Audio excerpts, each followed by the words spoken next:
Yes. Yeah. This is Day Sean for Evan Music and this is Finger Rider Keys. So we have two children of our own, like from our union. I shouldn't say of our own, but from our union. But Craig had children from a previous marriage when I met him.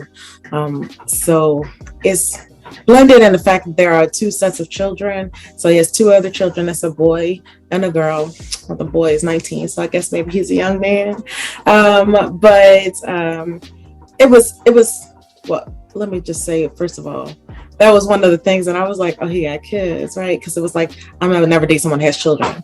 That also wasn't a problem for me, and not because it was like, fine, I'll just accept it, but it was like never clashy or odd. It was different than what I would have imagined, but it was never like messy, I guess. He wasn't able to, for reasons, and you can disclose as much as you want, but able to see his children as often as he would like, because there was a barrier. The other parent is not, as agreeable. And then Craig, I guess he thought he was taking a high road, maybe could have been a little more aggressive in a situation, but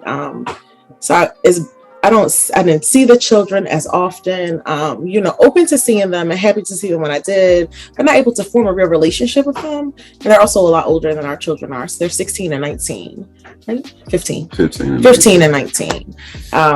So I have seen them. We know each other, but it was, because they're really cool kids, it would have been nice to be able to interact with them more.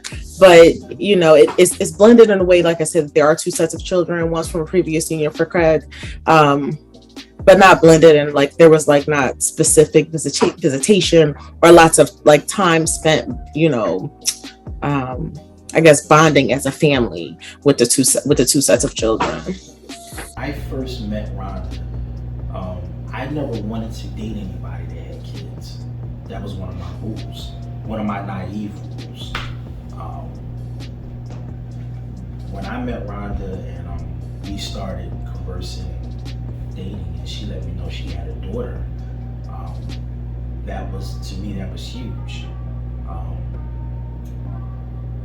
It took Rhonda, and I think that's one of the things that made me fall in love with her. She wasn't very open about, oh, since we're dating, that means you meet my daughter. That means that you come over and you're around my daughter. She was very tactful with how she did that, and I love that. And that made me respect her. That made me appreciate that the parent that I knew that she was and she's going to continue to be, especially having a little girl. As we continue to move forward in our relationship, we dealt with a lot of things, just being open and transparent. And just kind of sidebar, this is big for us, because we're a very private couple. we are a very private married couple. People know that we're married, but it's like, Darnell around. We could do a whole play. Yeah. Yeah, we are really so this is new. This is us, but this is needed for us. It is needed just for other people, so they can understand that it takes a lot to get to where this art and move forward. But I had two children before me and David. My Imani was 4, my Elijah was 2, and they've known David as dad since then. And so their dad was from a previous relationship, and as they got older, it was maybe, what was it, like 4 years ago? Mm-hmm. I started noticing like the kids just completely being consumed with David as dad. So I thought to myself, like, I wonder if, even though they were young when we met him, do they know, like, this isn't your biological dad? So we had to have that conversation, which was pretty deep for the kids. But as they got older, it was like, that's not my stepdad, that's my dad. So, and he has no children, but now we have our 2-year-old. I think once we had our other 2 boys, it was a transition for Alicia, because she grew up in a household as only child. So when we first got together, she was 3. and Sinclair, they were what? How many years apart? 8 years apart. So they're 8 years apart. 8 years apart. Okay. So that was a transition for her, and it took some getting used to. But I mean, I feel as though initially we blended our family nicely with just outings and making sure everybody was included and showing this, you know, the same amount of love across the board for all our children. And discipline. Yeah, and discipline. So I feel like initially we tried to express that for all our kids. Of course, as she got older, teenager, as the boys got older, you know, it just kind of, you know what I mean? It just, we had some trials and tribulations with, you know, raising all 3 children, especially with our middle son being autistic. So he got a lot of attention when he, you know, when we first got, you know, found out he was autistic, got diagnosed with his disability. So it's been trying, and it still is. I mean, trying to blend everything together. We have a 22-year-old in the house and a 10-year-old in the house and a 14-year-old in the house now. It's a lot. Like, everybody's, you know, in the house now. We're trying to figure it out, but one day at a time. Before we had our child, me and him talked in the home where, like, I have my own anxieties where I was scared to have a child with him because I didn't want me and him to be consumed with our kid, that like they felt neglected or just, I don't know, I felt anxious with that whole idea of like having more children and making sure everybody was loved equally, but we don't have, it's just all of us. Yeah, I mean, I think that, the blended family for me, obviously being someone that had no children, into my immediate family was blended automatically because I went from living by myself to now having a girlfriend and having 2 children, which was an adjustment, I would say, because I'm coming from being a bachelor and doing whatever I want to now I have another adult human being here that I have to, be considerate of, and then I have 2 little people that I gotta, take care of, and they obviously because they can take care of themselves. So that part was an adjustment for, I would say, for some time. And it was a roller coaster. Yeah, it was an adjustment I because think we would make it. It was definitely an adjustment, and also just outside of that blended family becomes my immediate family who was there before them 3 got there. So that part, I mean, obviously that was it was a struggle, I think, in the beginning-ish for a longer period of time than what I would have hoped that it would have been. But I think now we are more on one accord as a collective and trying to work towards being a better blended family. Just in my idea of a better blended family, from seeing other blended families and seeing how they operate and see how they kind of do things, I always wanted that same feeling. And it took some time to get to that, but I think that we are moving in the right direction, which I think it takes both of us to move it in that direction, and as well as everybody else around. So I think the blended family is starting to work out a lot better. I just wish things was different, because that, like George, that kind of like had us not seeing eye to eye, and that was like the time, like I was just like, I don't know, when I knew that I was hurting my daughter and knowing that she couldn't see her siblings every day, that was like tearing me up. And then she was mad because I told her and she didn't want me to tell her, but I couldn't hold it from her, so. You opted not to hold it from her. Because if she didn't know what bothered her. And that's how I honestly felt. And but you had to look at it from my end though. Trying to be sensitive to how Craig feels, and be, I would say, sympathetic to his feelings about it, and understanding that he has a bond with those children and he wants to share that with our children. And I was like, it already happened. He said it.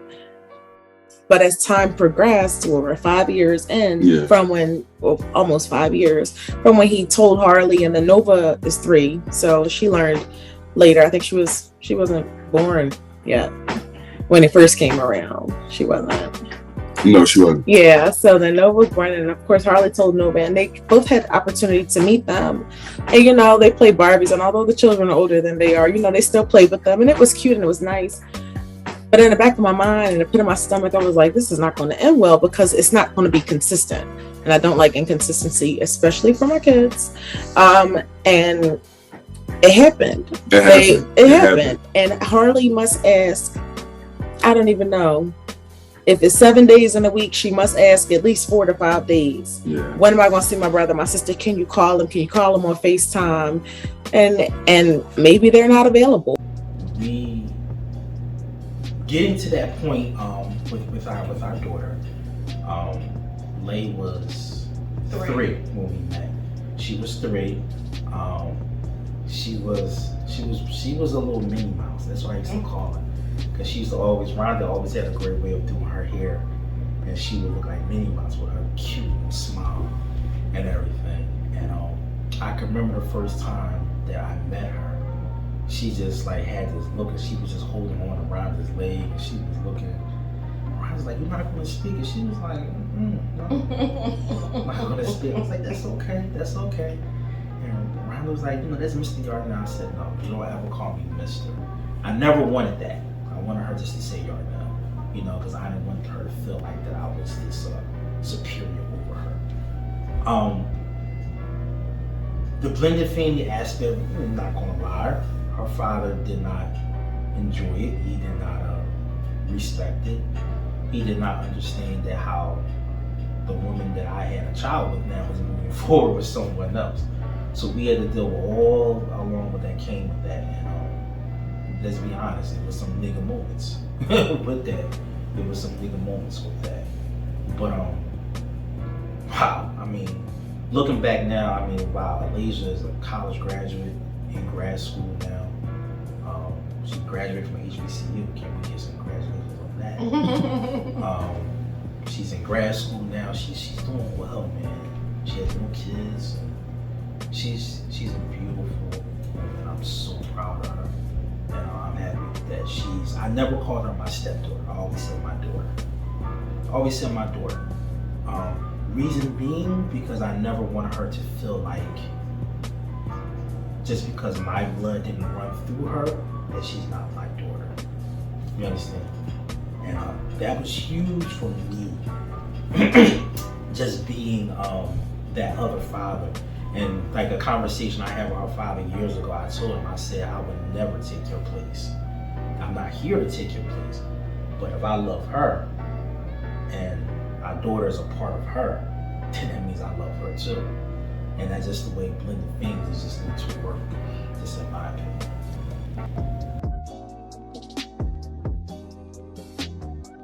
In the beginning,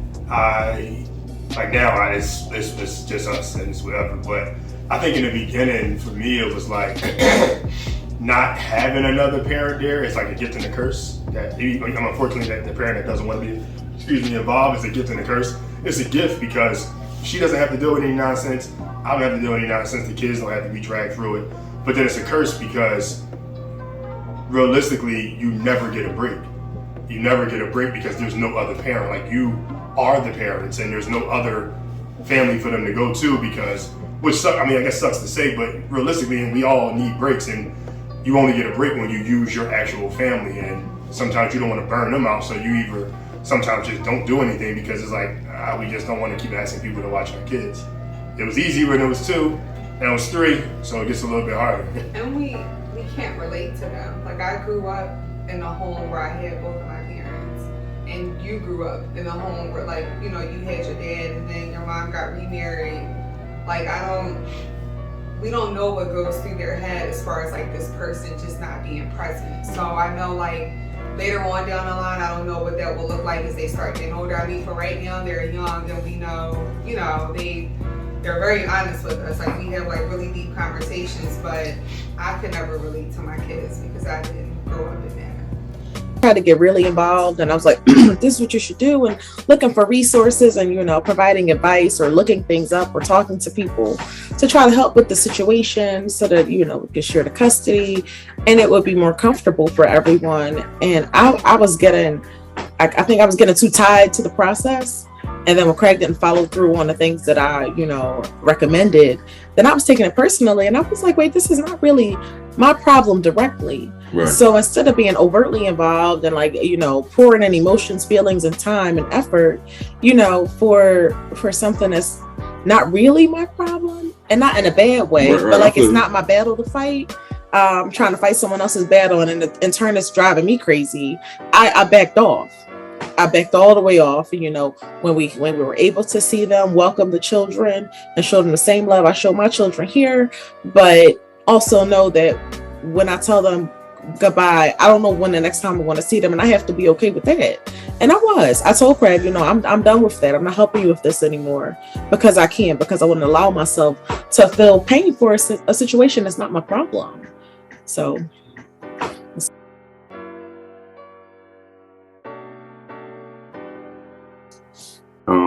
Like my mother and my father been together since they was 13.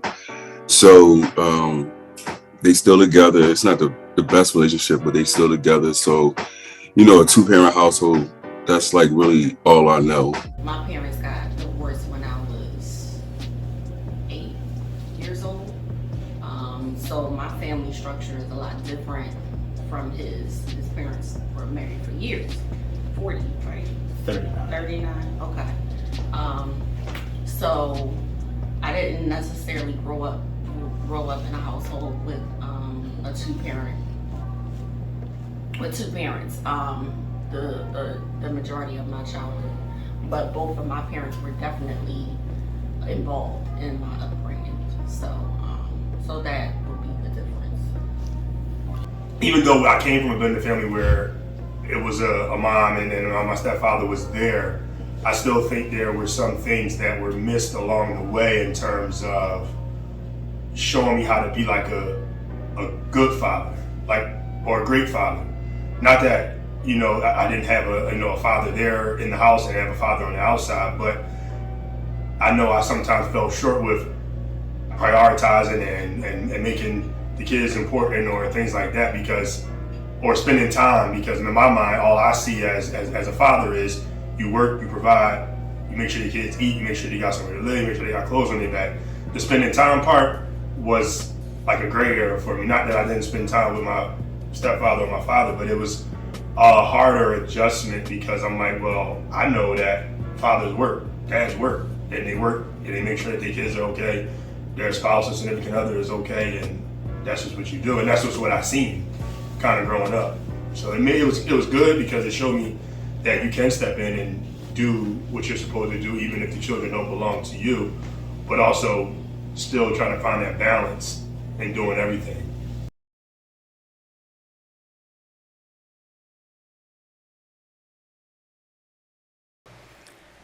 Knowing how our parents' breakups impacted us, we were really sensitive about how our breakup would impact 𝐏𝐤𝐜. We struggled, but we found our way. And let 𝐏𝐤𝐜 tell it, we're the best parents in the world. I love that he sees us that way. We made a choice in the beginning to co-parent as allies and not adversaries, to break the toxic pattern that we see play out over and over again when parents lose focus on what's most important, the children. They allow their relationship pain to get in the way. But at the end of the day, we're on the same team, and that's 𝐏𝐤𝐜's team. I have to admit, we have an unconventional relationship. A lot of people don't understand. We're not perfect as parents or people, but we honor each other's role in 𝐏𝐤𝐜's life. I was my freshman year of college. Yeah, our freshman year, I think that was my second or third semester, something like that. We met at a social for. I was still in Schmidt Hall. I lived in Schmidt Hall. We were in a social.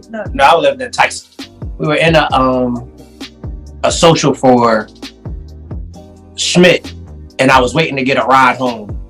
Well, back to the dorm, and she was minding my business. That's what I remember. And I've been minding his business. I've been minding my business ever since. He was putting 3 pieces of chicken on a plate, and I asked him, "Why were you wrapping up 3 pieces of chicken on your plate. That's how it started. And I said, "Why are you minding my business?" And that was that. And then we exchanged phone numbers. Why? I don't know. I don't know why either. And you called me one day because you saw me driving my car home. And it was that day. And then I called you that day when I was home. You needed a ride back. I didn't need a ride back. You drove. You offered to take me back to school. But if you had a car, why would you? I didn't drive. I don't know. I didn't have my car that week, but I was home. But you offered to bring me back to Westchester, and then that's how we started talking. From that, him driving me home, and that's that. I put the game on him. Whatever.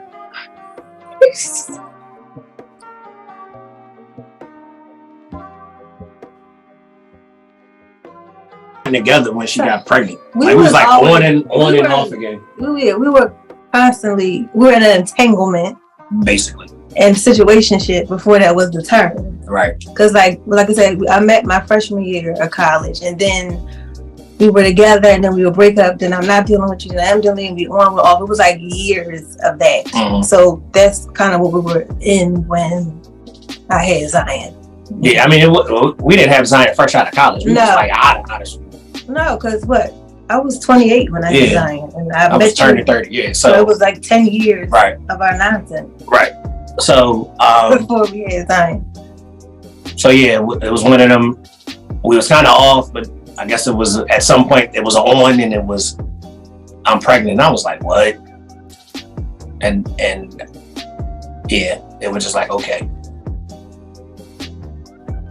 The pregnancy was crazy. We didn't get along the whole time. We argued the whole time. Yeah, I was like, I didn't know how this was gonna go.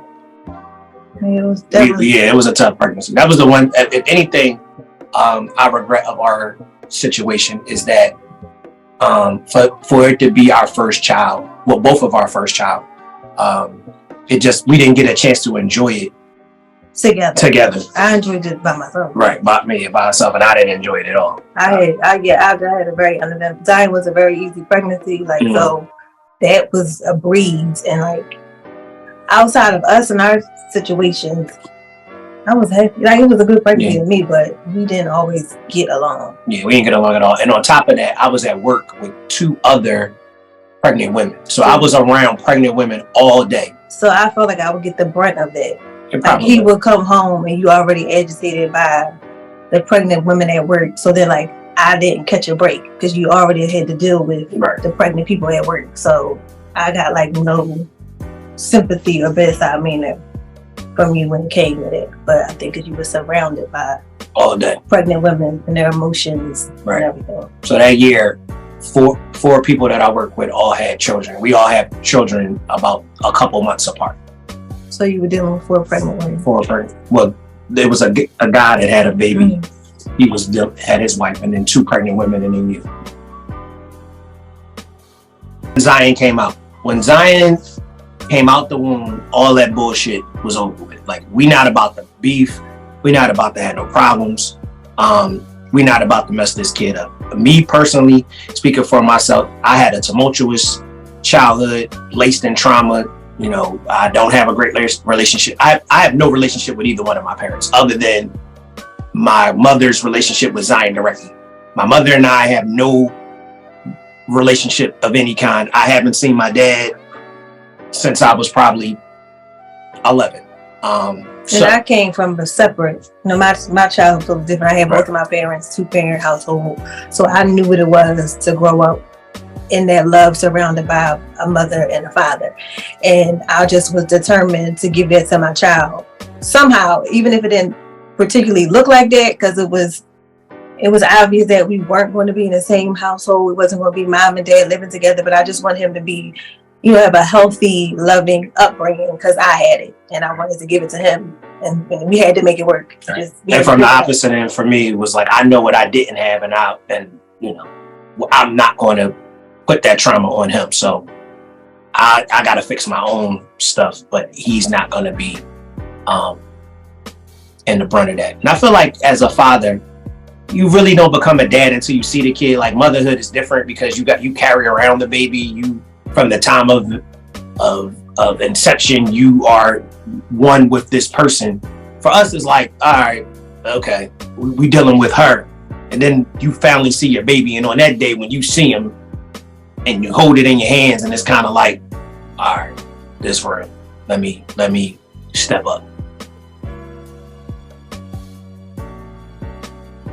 I have to compromise a little bit, the same thing on your end, but it's always been for Zion's best interest. I think we also respected our personal expertise, depending on what the situation we was making a decision about. Michelle has a master's in the health industry, so she's an occupational therapist. So if we're talking about health and wellness, I'm going to lean on her expertise. So if she say something that's medical based, well, this is how we do X, Y, and Z, why am I arguing with that? Because if I would go to her as a patient, why wouldn't I trust her decision making for our child, the person that's the most, the person that she loves the most in this world? If we talking about education, I have multiple education degrees. So if we talking about school, she's going to respect my expertise. We making a decision about his education. And even when talking about Zion and his autism and trying to make the best decisions for that, like we consulted one another, because there's a medical part to that and there's an educational part to that. So when we talked about the medical side, I did less talking and more listening. We talked about the educational side, she did the same. So I think also understanding what the other person knows and not just just trying to dominate or be the boss of a situation. And we have a good community. He has 2 strong grandmothers that love on him, that share their expertise as mothers and advocates for him. So sometimes we have to listen to that third party. I don't think there was too many times that we were like, I'm saying no, she's saying yeah. But if it was close, where it was like, I don't know, she don't know, we were smart enough to seek counsel and to ask for advice from people that we trusted. Other parents, other parents that we knew that we trusted, good friends that we had. I'm big on that. I got with other fathers because I didn't know what a father looked like or had a father in my life. So sometimes I had to, call Kev or call Calvin or call. I had Sean. He was an amazing father. Sometimes I just learn by watching and seeing what they did and saying, okay, this is what they did right. I want to emulate that, or this is where they had a problem at. Let me not say the same thing. So that was important. And I think we have a respect for each other. Absolutely. Like, and love. Mm-hmm. So when you do anything in love and respect as your foundation, it's bound to turn out, good. And I think we've always had that at the center of everything, is we're moving with love and respect for one another. Mm-hmm.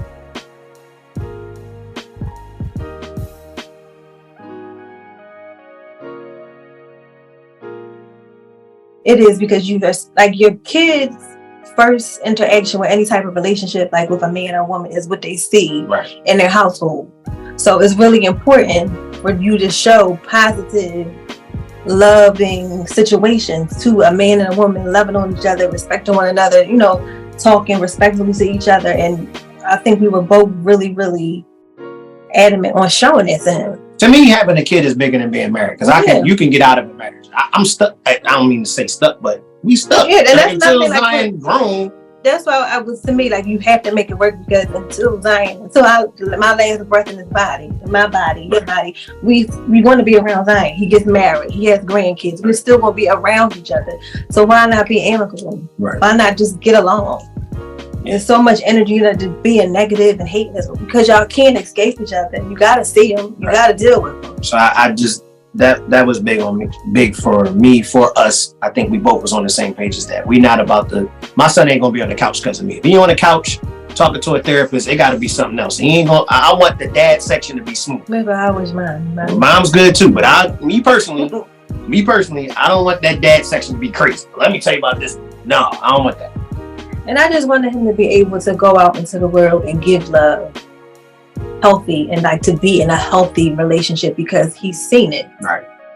A lot of kids don't see it, so they don't know how to give it. They don't know how to receive it. They don't know what they want. They don't know what it looks like. And then you just let them, they go out into the world to try to figure it out on their own. And then it just starts to cycle all over again of like unhealthy relationships. And I was determined not to be my child. I just think we have to be on the same page, and like communication has to be clear and concrete, and y'all really have to both understand the assignment. Like, we have this child. It's a team effort, and it's a very selfless act, I would say, because you got to, like you said, you got to get out your own ass your own way. You can't bring personal feelings in, and we never did that. Like, regardless of how I might have felt about Tyree the man, it never interfered with him as Tyree the father. Like, I hate when people do that, like neglect, you know, the child being able to see their mother or their father because you have a personal issue with them. But they're an outstanding dad, they're an outstanding mother. The two don't cross paths. Like, they're individualized, you know, and you have to keep it that way. So we were really adamant about that. Like, we never let whatever we might be feeling get in our way of Zion. Like, he was going to be loved, and then he was going to see us like and love each other. We consistently did that. Like, we did stuff together. Group hugs, right. Dinners, vacation, like for his birthdays and stuff. He always saw us, because I didn't want him to think like daddy don't like mommy don't like daddy. No, you know, we like each other. We not be together, but we like each other. We can be around each other, and we can show each other love, respect. And I was just big on that. Absolutely, I agree 100%. And I never had I've always admired the mother she was. So for that alone, it was like, we not gonna have no problems. You know what I'm saying? And it was never a thing of like her personal life, like who she dating and all of that. That wasn't my business. It wasn't my concern. I mean, at ego-wise, yes, I might have been like, oh, who she with? What's she doing? That, you know, I'm a man at the end of the day. You're a person. Your ego may get the best of you, but it never was a time where anything that she'd ever did put Zion in jeopardy. And I always, speaking for myself, I hit the lottery. Like, she's a great mother. She's a good person, a great person. I never had to worry about Zion in terms of being nurtured or loved or cared for from that standpoint. And on my end, I'm just trying to be as solid as I can. Like, I'm not going to put her in a situation where she can't be the best version of her to Zion. And even with you moving away, I feel like he was an excellent dad. Like, he wasn't an absentee father. Like, there's people who have fathers that's in the same city,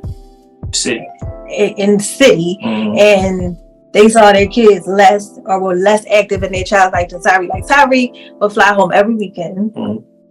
He would be, if it's a report card conference, he's on the Zoom. If Zion had an issue in school, he was on the contact list. You could FaceTime, Zoom, call Zion. He's always been active in everything. Fly home, doctor's appointments, recitals, school, whatever. He's always been a constant in Zion's life. So even though he was far away, he was very much present in his life. Yeah, I remember one time I pulled up, like, Zion got in trouble in school, and I told the teacher I'd be in the morning. She was like, ain't you in Chicago? I said, yeah, give me like 2 hours from the time y'all start school. I'll be there.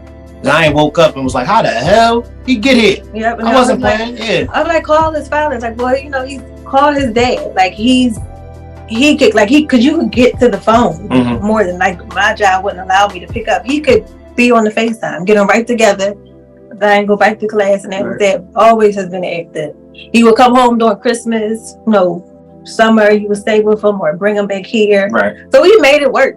And it was easy to us. I think for people on the outside, they used to be like astonished, I think, a little bit about how easy we made it look, especially with him being in another state. But it worked, and Zion didn't know any different. I like that too. Right. Because this was his norm since he was born. This is all he knew was our dynamic. Right. How we operated. My dad flies in every other weekend. He stays longer for holidays in the summer. That was just what he knew.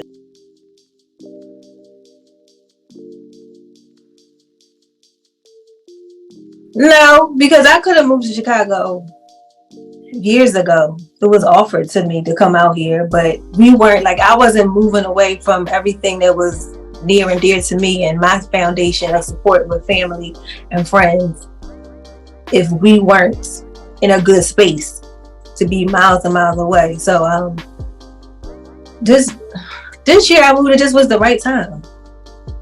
Like, it just was right. The other time, if I would have moved here 3 years ago, well, I would have been back in Philly.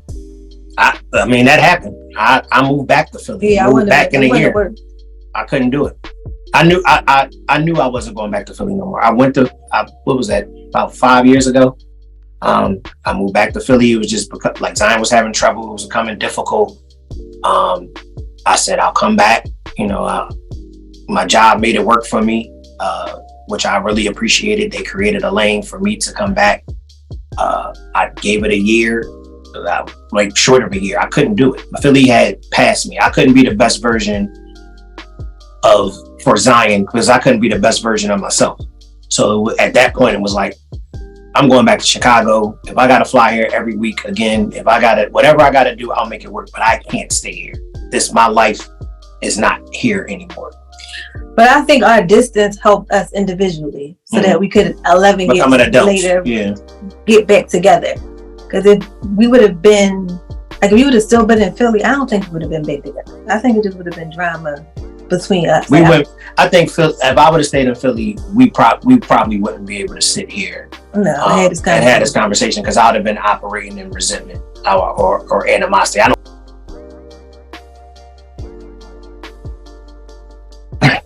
Girl, we're together now. After 11 years, this is my significant other. We figured it out. Allegedly. So that's really why I moved. Like we're together. So now we're one big happy family. In the end. It's not happy.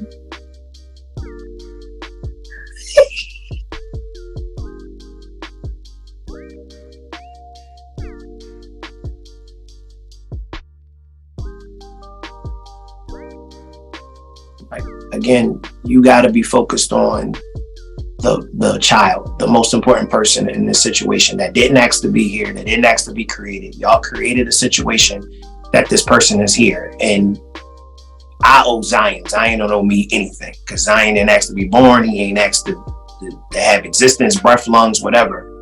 And I'm responsible for him. And and he's my son. So from a personal standpoint of a legacy, it's bigger than just you. You got to make sure you out here. It's almost like a product. I'm putting a product in the world. And I don't want no terrible product. I want to pour as much love and positivity, Black power, self-awareness that I possibly can into this young man. And I can't do that alone. There's no one person that is the most important. I'm as much needed as she is. You need a Black father, you need a Black mother. And I'm not in the denying business for that boy of any kind. There is no denial. So when it wasn't on, it was always out of respect because it was the bigger picture is him, the end. So if anybody gets something from this, what is your agenda? What are we doing as this team? What is our goal? If the goal is the kid, then we got to put all that other stuff aside, personal, whatever aside, and we got to make this work. And I've seen some people do it, and I've seen and get it with a network, like talk to other people and seek advice. You know what I mean? You ain't always going to be great, but when it's bad, ask somebody that's done it before how they got through it. So that's what I hope people get out of that. Because again, especially for us, we talking about Black families. Like we got to get our shit together. We can't be out here having this same problem until 2023. So tighten up. So a lot of people have to do some self-work of like, why am I so fucked up? Like, why is there a disconnect? Why do I keep fucking up shit? Like, why am I like, Zion got me in therapy. Like, figure out what your issues are so that you can be a better person to your child. Right.